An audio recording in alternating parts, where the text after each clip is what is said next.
Hello everyone, welcome back to our new video. This is Deepak Chamoli from उड़ान classes और आज मैं आपके लिए लेके आ गया हूँ कंप्लीट 4.3 एक्सरसाइज। और मैंने आपको फर्स्ट वीडियो में डिस्कस किया था 4.3 का कंप्लीट इंट्रोडक्शन और आज हम स्टार्ट करने वाले हैं 4.3 एक्सरसाइज। और 4.3 एक्सरसाइज का जो फर्स्ट क्वेश्चन है, तो फर्स्ट क्वेश्चन कह रहा है कि हमारे पास क्वाड्रेटिक इक्वेशन है गिवन और क्वाड्रेटिक इक्वेशन से हमने क्या फाइंड करना है, find the nature of the roots of the following quadratic equation if the real roots exist so find them. तो क्वेश्चन कह रहा है कि पहले मुझे यहाँ पर क्या फाइंड करना है, the nature of roots find करना है, ठीक है। और अगर नेचर ऑफ रूट्स एग्जिस्ट करते हैं तो हमने फिर देन रूट्स भी फाइंड करने हैं और रूट्स हम फाइंड करते हैं by the quadratic formula. So start करते हैं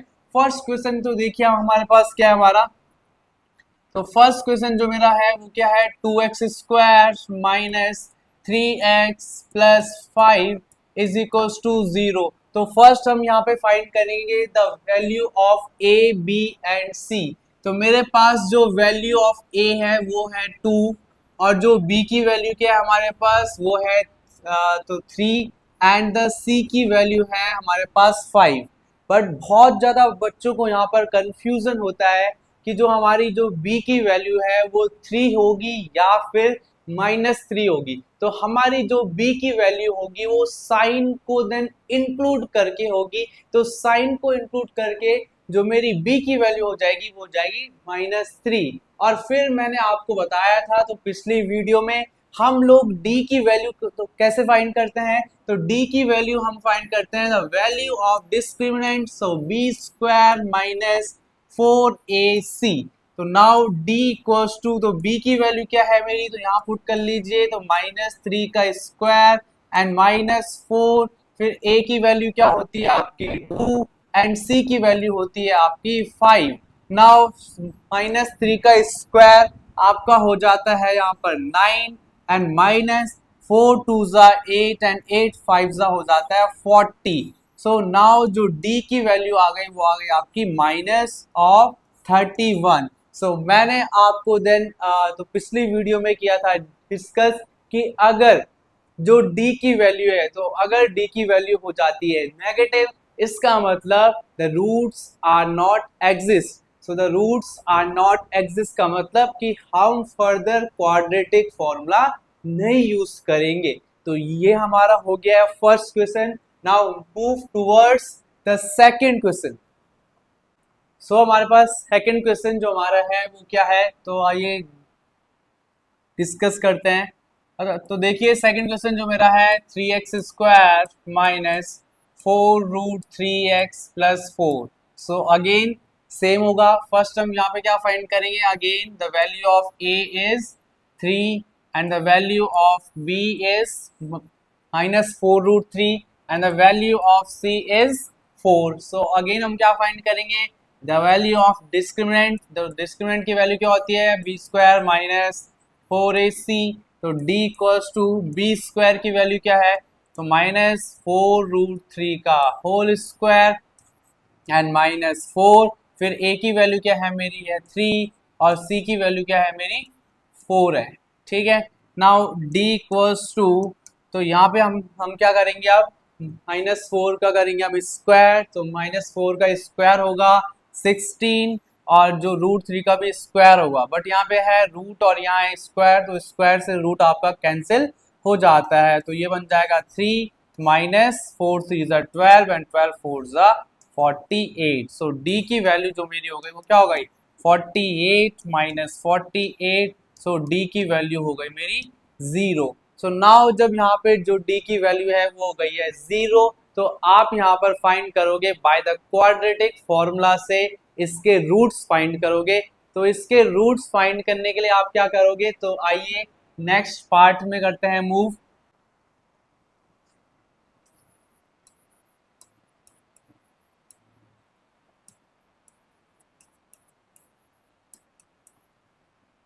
हाँ, सो हमारे पास ये थी इक्वेशन और फिर इस इक्वेशन में जो हमारे पास d की वैल्यू आई थी वो क्या आई थी 0 आई थी।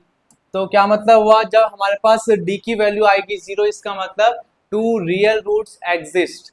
बट जो रियल रूट्स होंगे वो कैसे होंगे, 2 real and equal roots exist. तो हम क्या करेंगे यहाँ पर, तो यहाँ पर हम यूज करेंगे बाय द क्वाड्रेटिक फॉर्मूला को यूज करेंगे। तो क्वाड्रेटिक फॉर्मूला हम कैसे यूज करते हैं, तो आइए देखिए।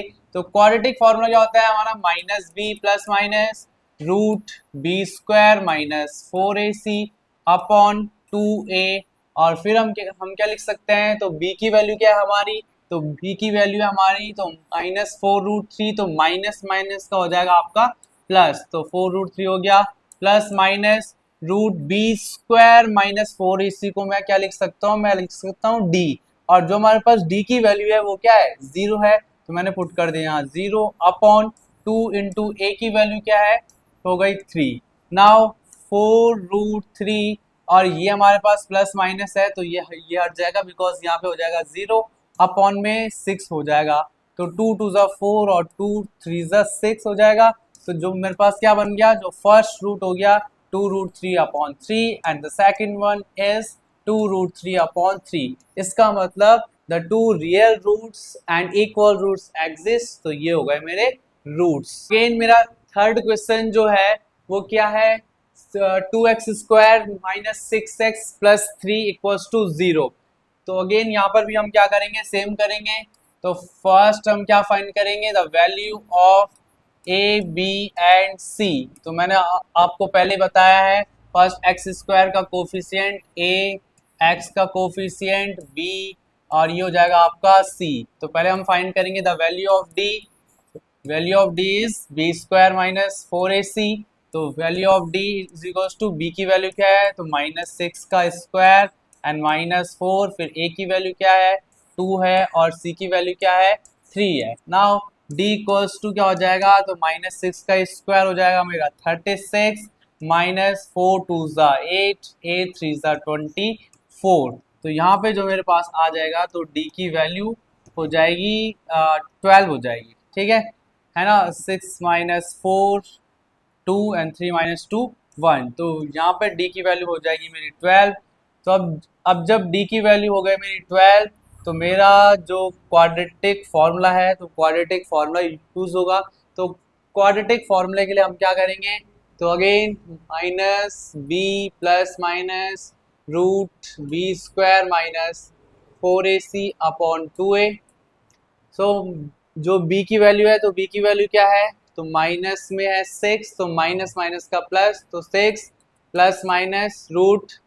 तो अब देखिए जो d की वैल्यू है वो है 12, तो उसको हम यहाँ पुट कर लेंगे, तो root of 12 upon 2 into a की वैल्यू क्या हो गई मेरी, a की वैल्यू है 2, तो ये हो जाएगा 2, तो 6 plus minus root of 12 upon 2 2 हो जाएगा 4। तो मेरे जो यहाँ पर होंगे जो जो दो रूट्स होंगे वो क्या होंगे, 6 plus root of 12 upon 4 and comma करके 6 minus root of the 12 upon 4। और आप इसको फर्दर सिंप्लीफाई भी कर सकते हो। तो मैंने यहाँ तक जो आपका फर्स्ट रूट है वो क्या है, 6 plus root of the 12 upon 4 and 6 minus root of the 12 upon 4। तो ये आपका हो गया है थर्ड पार्ट कंप्लीट। क्वेश्चन कह रहा है find the value of k for each of the following quadratic equation so that they have two equal roots. तो मैंने आपको बताया था कि जब हमारे पास टू इक्वल रूट्स होते हैं, जो हमारी d की वैल्यू है वो हम क्या पुट करते हैं, 0 के इक्वल पुट करते हैं। तो यहाँ पर हमें क्या फाइंड करना है, द वैल्यू ऑफ k। और जो हमें कंडीशन दी है, तो कंडीशन क्या दी है हमें, two real and equal roots exist. तो जब हमारे पास कंडीशन है two real and equal roots exist, तो वहां पर हम क्या पुट करेंगे, ऑलवेज d की वैल्यू 0 के इक्वल पुट करते हैं। तो आइए स्टार्ट करते हैं, तो कैसे इनको सॉल्व करेंगे। तो जो मेरे पास है सेकंड क्वेश्चन का पार्ट फर्स्ट, तो पार्ट फर्स्ट में भी क्या करेंगे हम, d इक्वल्स टू क्या होता है, बी स्क्वायर माइनस 4ac। और जो हमारे पास कंडीशन है वो कंडीशन क्या दी है, so that they have two equal roots. तो मैंने क्या पुट कर दी है, d की वैल्यू 0 पुट कर लिया है। इक्वल्स टू b की वैल्यू क्या हो जाएगी मेरी, k का स्क्वायर माइनस 4, फिर a की वैल्यू क्या हो जाएगी 2 एंड c की वैल्यू क्या हो जाएगी 3। तो यहाँ से क्या बन जाएगा, 0 इक्वल्स टू के स्क्वायर माइनस 4 टू ज़ा 8, 8 3 ज़ा 24। नाउ ये है तो माइनस में लेफ्ट हैंड साइड ये जाके ये हो जाएगा पॉजिटिव, तो पॉजिटिव होगा तो क्या बन जाएगा 24 इक्वल्स टू के स्क्वायर, और ये यहाँ पे स्क्वायर में है मीन्स मीन्स RHS में, तो फिर LHS में जाके ये रूट में चला जाएगा, तो रूट 24 इज इक्वल्स टू के। और आप इसको फर्दर इसका जो रूट है तो वो सॉल्व कर सकते हो। Now move towards the second part of this question. तो सेकंड पार्ट में कह रहा है कि अगेन सेम ही क्वेश्चन है और सेम ही कंडीशन है हमारे पास। अब देखिए जो हमारे पास ये है तो ये कैसा है, के एक्स एंड ब्रैकेट के अंदर के माइनस 2 प्लस फिक्स है। तो अब देखिए कैसे करोगे आप, तो पहले क्या करोगे आप, इसको जो के एक्स है तो पहले के एक्स को पूरे ब्रैकेट के अंदर मल्टीप्लाई करवाओगे, तो क्या बन जाएगा के एक्स स्क्वायर फिर माइनस 2 के एक्स प्लस 6। नाउ जो हमारे पास एक्स स्क्वायर का जो कोफिशियंट है वो क्या है, के है, तो इसका मतलब कि जो ए की वैल्यू है वो क्या हो गई, के हो गई। फिर जो बी की वैल्यू है वो क्या हो गई, तो माइनस 2 के, और सी की वैल्यू क्या हो गई, 6 हो गई। सो अगेन सेम कंडीशन होगी, डी इक्वल्स टू क्या होता है, B square minus 4ac। Again D की वैल्यू क्या पुट करेंगे हम, 0 के इक्वल, बी स्क्वायर की वैल्यू क्या हो जाएगी, तो माइनस 2 के का स्क्वायर एंड माइनस 4, फिर ए की वैल्यू क्या हो गई के, और सी की वैल्यू क्या हो गई 6। तो 0 इक्वल्स टू तो माइनस 2 का स्क्वायर, तो 4 के स्क्वायर इज तो माइनस 6 4 24, तो 24 के। तो यहाँ से अब क्या हो जाएगा, ये यहाँ माइनस में है तो फिर LHS में जाके प्लस में हो जाएगा, तो 24 के इज इक्वल्स टू 4 के स्क्वायर।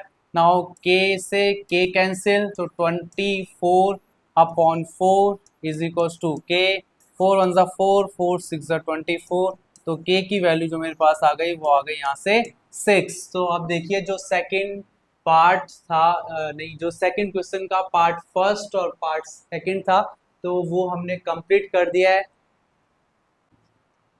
सो मेरा जो तीसरा क्वेश्चन है तो कह रहा है, आप यहाँ पे देख पा रहे होंगे बोर्ड में, is it possible to design a rectangular mango group whose length is the twice its breadth and the area is the 800 meter square, if so find its length and breadth। तो कह रहा है कि क्या ये possible condition है कि जो एक रेक्टेंगुलर मैंगो ग्रोव है उसकी जो लेंथ है वो ब्रेथ के क्या है, दुगुना है। और कह रहा है कि जो हमारे पास एरिया जो गिवन है वो गिवन है 800 मीटर स्क्वायर, और अगर ये कंडीशन पॉसिबल है तो find the length and breadth आपको फाइंड करनी है। तो बच्चों को बहुत ज़्यादा कंफ्यूजन होता है कि भैया हम यहाँ पे लेंगे x और क्या हम यहाँ पे लेंगे 2x, और आप कैसे इसको सॉल्व करोगे। हमेशा याद रखना कि आपके पास जो कंडीशन है गिवन, तो कंडीशन क्या गिवन है यहाँ पे, तो यहाँ पे देखिए whose length is twice its breadth. तो मतलब यहाँ पर मुझे क्या गिवन है, लेंथ के बारे में गिवन है। तो मैं क्या करूंगा कि जो मेरी ब्रेथ होगी, तो ब्रेथ के बारे में तो यहाँ पर मतलब कुछ है नहीं गिवन, तो जो ब्रेथ है तो ब्रेथ को मैं यहाँ पे कंसिडर कर लूंगा x। तो फर्स्ट जो मेरा होगा, let the breadth be x। तो मेरा जो ब्रेथ हो जाएगा, ब्रेथ हो जाएगी वो क्या हो जाएगी, let the breadth be x। हमेशा आप जो है अगर कभी भी आपके पास ऐसे क्वेश्चन आते हैं तो आप हमेशा सेम करना कि जिसके बारे में ना गिवन हो उसको हमेशा कंसीडर कर लीजिए x। तो यहाँ पर भी सेम चीज मैंने की है, बिकॉज ब्रेथ के बारे में तो कुछ मतलब था नहीं गिवन, जो यहाँ पे था गिवन वो लेंथ के बारे में था गिवन, तो मैंने ब्रेथ को ले ली x। अब लेंथ मेरी क्या हो जाएगी, तो ब्रेथ के क्या है वो दुगुना है, तो 2x हो जाएगी। तो अगर आपको बोलता है ट्वाइस बोलता है तो 2 से मल्टीप्लाई कर लोगे, अगर थ्राइस बोलता है तो 3 से मल्टीप्लाई कर लोगे। तो यहाँ पे जो है मेरी लेंथ इक्वल्स टू 2x हो गई। अब नाउ मैं फाइंड करूंगा यहाँ से जो मुझे गिवन है, then area is equals to the length into breadth होता है रेक्टेंगुलर का, एंड एरिया की वैल्यू क्या है मेरी 800, तो यहाँ पे पुट कर दी मैंने 800 इक्वल्स टू लेंथ की वैल्यू क्या है 2x इनटू में ब्रेथ की वैल्यू क्या है मेरी x, तो यहाँ पे क्या बन जाएगा 800 is equals to 2x square, और यहाँ ये मल्टीप्लाई में है तो यहाँ जाके ये चल जाएगा ये डिवाइड में, तो 800 upon 2 is equals to x square. Now अब देखिए 2 1 ज़ा 2, 2 4 ज़ा 8, तो यहाँ से मेरे पास क्या आ जाएगी एक्स स्क्वायर की वैल्यू 400, एक्स की वैल्यू क्या आ जाएगी square root of 400 and x की वैल्यू क्या आ जाएगी मेरी 20 आ जाएगी। तो x की वैल्यू जब मेरी आ जाएगी 20 एंड द 20 मीटर में आएगी, है ना, बिकॉज यहाँ पर जो हमारे पास एरिया गिवन है वो मीटर स्क्वायर में गिवन है, तो जो मेरे पास ब्रेथ आ गई तो वो आ गई तो 20 मीटर एंड हम यहाँ पर x की वैल्यू यहाँ पुट करेंगे तो यहाँ से हमारे पास क्या आ जाएगी, तो length equals to 2 into 20, now length equals to 40 metre, तो लेंथ मेरी आ गई 40 मीटर एंड द ब्रेथ मेरी आ गई है 20 metre. So now move towards the fourth question की तरफ अब मूव करते हैं, और हमारे पास अब बचे हैं लास्ट के दो क्वेश्चन, तो आइए उन पे भी बात कर लेते हैं क्या क्वेश्चन हैं। तो देखिए हमारे पास जो फोर्थ क्वेश्चन है, फोर्थ क्वेश्चन भी अगेन सेम कह रहा है is the following condition are possible if so determine their present ages, तो कह रहा है कि आपको क्या फाइंड करना है कि अगर ये कंडीशन पॉसिबल है तो फिर इनकी देन प्रेजेंट एजेस आपको फाइंड करनी है। तो कह रहा है the sum of the ages of the two friend is 20 years, मतलब जो वो दो फ्रेंड्स की जो क्या एजेस का सम आपको गिवन है 20 years and 4 years ago the product of their ages in years was 48, तो कंडीशन कह रहा है कि जो दो फ्रेंड है एंड दो फ्रेंड की जो क्या एजेस का सम है तो वो हमें गिवन है 20 years and 4 years ago means अगर मैं बात करूँ तो 4 साल पहले की बात हो रही है, तो 4 साल पहले की बात के लिए हमेशा आता है तो माइनस, तो याद रखिएगा अगर कहता है 4 years ago तो माइनस होगा, ठीक है, और अगर कहता है 4 years hence तो होगा प्लस, ठीक है, और अगर कहता है 4 years फ्रॉम नाउ तो भी आपका क्या होगा प्लस होगा। सो आइए स्टार्ट करते हैं, तो कैसे इसको करेंगे, तो यहाँ पे तो अब देखिए कि मैं क्या करूँगा फोर्थ क्वेश्चन का let the first friend age, जो फर्स्ट फ्रेंड एज है let the first friend age be x years, तो फर्स्ट फ्रेंड की एज मैंने क्या ले ली मैंने x। अब जो सेकंड फ्रेंड की एज होगी तो हम यहाँ पर क्या पढ़ रहे हैं क्वाड्रेटिक इक्वेशन पढ़ रहे हैं, और जो क्वाड्रेटिक इक्वेशन होती है वो हमेशा एक सिंगल वेरिएबल में होती है। अभी हमने पढ़ा था चैप्टर नंबर 3, तो उसमें हम क्या पढ़ रहे थे pair of linear equation in 2 variables में, तो वहां पर हम कोई भी जो वर्ड प्रॉब्लम सॉल्व कर रहे थे तो वहां पर हम क्या ले रहे थे इन द 2 वेरिएबल्स में ले रहे थे, बट यहाँ पर हम क्या लेंगे हमेशा एक सिंगल वेरिएबल में लेंगे। तो मान लीजिए अगर मेरे पास जो वो दो फ्रेंड की एज है, तो पहले फ्रेंड की एज को ले लिया मैंने x, वो जो कि मैंने लिखा ही है, और जो दूसरे फ्रेंड की एज है अगर मैं उसको ले लेता हूँ y, तो फिर इनका जो सम है तो वो कितना है which is equals to the 20, और जो सेकंड फ्रेंड की एज यहाँ से क्या आएगी कि जब मैं ये 20 से फर्स्ट फ्रेंड की एज को कर दूंगा माइनस, तो इसका मतलब जो ये y है तो ये y क्या है मेरे पास सेकंड फ्रेंड की एज, क्या है सेकंड फ्रेंड की एज है, तो सेकंड फ्रेंड एज। और अब कह रहा है कि the product of their edges in years was 48, तो 48 है, तो नाउ अब सिंपल आपकी क्वाड्रेटिक इक्वेशन हो जाएगी क्लियर। तो फर्स्ट फ्रेंड की एज ली थी x और सेकंड फ्रेंड की एज क्या थी 20 minus x is equals to क्या है 48 ईयर्स है प्रोडक्ट इन। अब नाउ तो 20 into x minus x square is equals to 48, तो ये मेरे पास बन चुके हैं क्वाड्रेटिक इक्वेशन। और क्वाड्रेटिक इक्वेशन के बाद और आपको फैक्टराइज करना तो आता ही होगा, और अगर नहीं आता है तो आप मुझे कमेंट में बताइएगा तो मैं आपको नेक्स्ट वीडियो में कंप्लीट फैक्टराइजेशन भी सिखा दूंगा। सेम कह रहा है हमारे पास जो फोर्थ क्वेश्चन है, फोर्थ क्वेश्चन भी क्या है, तो क्या ये पॉसिबल है कि एक जो रेक्टेंगुलर पार्क है उसका जो पेरीमीटर हमें गिवन है, तो पेरीमीटर हमें गिवन है 80 metre and the area is 400 metre square, if so find its length and breadth. तो हमें फाइंड करनी है इसकी लेंथ और ब्रेथ फाइंड करनी है। तो अगेन जो आपको है गिवन, तो पहले क्या है, तो पेरीमीटर है, तो आपको पता है पेरीमीटर क्या होता है रेक्टेंगल का, 2 × L+B। 2 × L+B की वैल्यू आपको क्या गिवन है, आपको गिवन है 80। तो क्या हो जाएगा बताइए, 2 × L+B is equals to 80। Now ये मल्टीप्लाई में, तो यहाँ जाके डिवाइड में चल जाएगा, तो L+B equals to 80/2, L+B is equals to 40। तो ये मेरे पास आ गई फर्स्ट इक्वेशन। अब सेकंड इक्वेशन में क्या बोल रहा है कि and its area is 400 metre square, तो फिर एरिया भी करो। तो एरिया ऑफ रेक्टेंगल क्या होता है, तो इससे पहले भी आपको बताया था ऐसी टाइप का क्वेश्चन। तो length into breath and the area is 400 और लेंथ इनटू ब्रेथ। तो अब आप कैसे करोगे, यहाँ से आप फर्स्ट इक्वेशन से आप फाइंड कर लीजिए, या फिर आप ब्रेथ की वैल्यू भी फाइंड कर सकते हैं, या फिर आप लेंथ की वैल्यू भी फाइंड कर सकते हैं। तो मैंने यहाँ पर सपोज दैट अगर मैं यहाँ से फाइंड करता हूँ ब्रेथ की वैल्यू, तो ब्रेथ की वैल्यू क्या हो जाएगी 40 माइनस प्लस एल, वहां जाके तो माइनस एल, और ये जो ब्रेथ की वैल्यू आई है 40 माइनस एल, इसको मैं यहाँ पुट कर लूंगा इस वाली इक्वेशन में। तो 400 is equals to length into and breadth की वैल्यू क्या है 40 माइनस एल।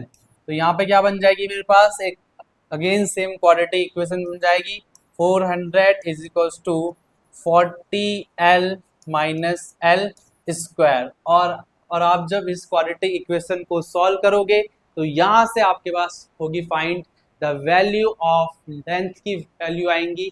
और याद रखना लेंथ की वैल्यू जो आएगी यहाँ से क्वाड्रेटिक इक्वेशन को सॉल्व करके, तो फिर एक आएगी पॉजिटिव, एक आपकी आ सकती है नेगेटिव।